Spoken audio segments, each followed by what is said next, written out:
aramıza. Bir dertleş arkadaşım, sen kimsen aramıza. Hey garip, hey hey garip, sen kimsen aramıza.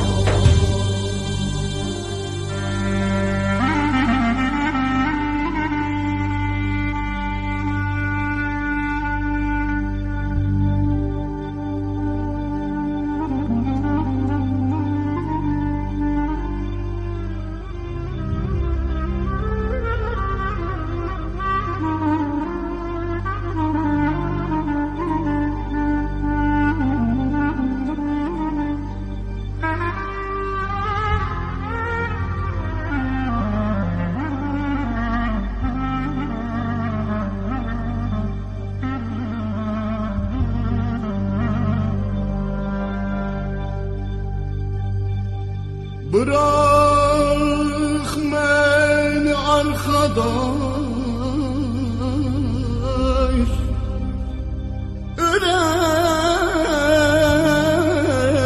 yüreğim dolu bataş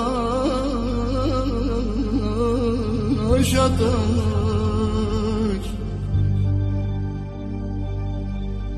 Gariplikten yoruldum, yoruldum, yoruldum. Gariplikten yoruldum. Ölürüm yavaş yavaş.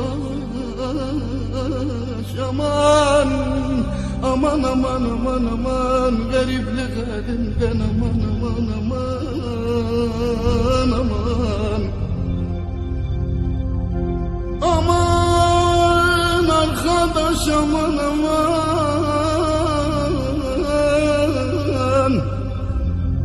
Sorma halim çok yaman.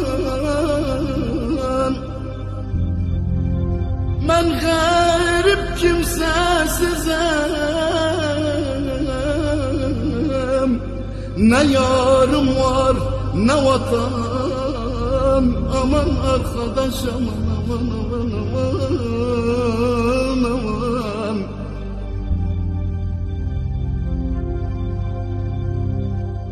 Ey arkadaş, senden ökte sordular.